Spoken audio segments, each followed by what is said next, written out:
लिखिए। यह बात सही है कि जिस प्रकार से एक वेलफेयर स्टेट के रूप में देश गरीबी से जूझ रहा है, तो उनको उन योजनाओं के तहत ईज ऑफ लिविंग के लिए जो भी एक सामान्य मानवीय की आवश्यकता होती है उसकी पूर्ति हो। लेकिन देश आगे भी बढ़ना चाहिए। गरीबों का कल्याण हो, गरीबों का उत्थान हो, गरीबों का एम्पावरमेंट हो, लेकिन साथ साथ आधुनिक भारत को भी मजबूती से आगे बढ़ाना चाहिए। ऐसी पटरी पर विकास की धारा चलनी चाहिए जहां एक तरफ वेलफेयर को लेकर ध्यान केंद्रित हो, सामान्य मानवीय की जिंदगी की आवश्यकताओं की पूर्ति हो, भरपूर प्रयास हो, और दूसरी तरफ वह पटरी हो जो आधुनिक इंफ्रास्ट्रक्चर का निर्माण करे, देश को आधुनिक बनाने के लिए योजनाओं को लागू करें। और हमने उन दोनों तरफ बल दिया, हाईवेज हो या हाईवेज हो, वाटरवे हो, रेल हो या रोड हो, उड़ान योजना से हवाई जहाज की व्यवस्था हो, स्टार्टअप हो, इनोवेशन हो, टिंकरिंग लैब से लेकर चंद्रयान तक की यात्रा की कल्पना हो। इन सारी चीज़ों को एक आधुनिक भारत अनेक चुनौतियों से लड़ने के लिए हमें आगे बढ़ना है। पैरा यहाँ बहुत अच्छी बातें बताई गई, कुछ तीखी बातें भी बताई गई, ज़्यादातर चुनावी सभाओं की छाया वाली बातें भी बताई गई। हर एक का अपना अपना एजेंडा होता है, उसके लिए मुझे कुछ कहना भी नहीं है। लेकिन यहाँ कहा गया कि हमारी ऊंचाई को कोई कम नहीं कर सकता। ऐसी गलती हम नहीं कर सकते। हम किसी की लकीर छोटी करने में अपना समय बर्बाद नहीं करते हैं। हम हमारी लकीर लंबी करने के लिए ज़िंदगी खपा देते हैं। आपकी ऊंचाई आपको मुबारक हो, क्योंकि आप इतने ऊंचे चले गए हैं, इतने ऊंचे चले गए हैं कि ज़मीन दिखना बंद हो गया है। आप इतने ऊंचे चले गए हैं कि आप जड़ों से उखड़ चुके हैं। आप इतने ऊंचे चले गए हैं कि जो ज़मीन पर है वह आपको तुच्छ दिखता है। इसलिए आपका और ऊंचा होना मेरे लिए अत्यंत संतोष और आनंद है। मेरी कामना है कि आप और ऊंचा बढ़ें।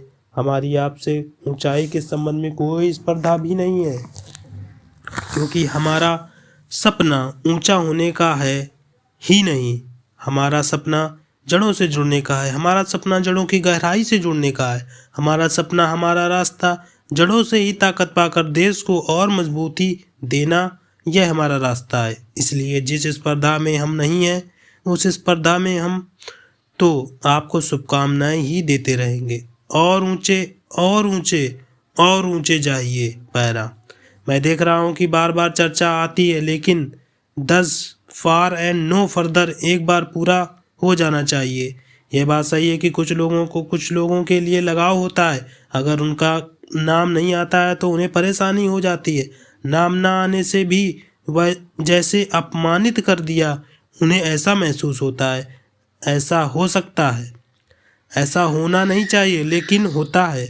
मैं चुनौती देता हूं कि 2004 से पहले इस देश में अटल बिहारी वाजपेयी जी की सरकार थी। 2004 से 2014 तक शासन में बैठे हुए लोगों ने अधिकृत कार्यक्रम में एक बार भी अटल जी की सरकार की तारीफ की हो, उनके अच्छे काम का उल्लेख किया हो, तो जरूर इस पटल पर रखें। इतना ही नहीं, अटल जी छोड़िए, नरसिम्हा राव की सरकार की तरफ की हो, उसे रखो। इतना ही नहीं, अभी के भाषण में भी एक बार डॉक्टर मनमोहन सिंह जी का नाम बोले होते तो मुझे हर्ष होता।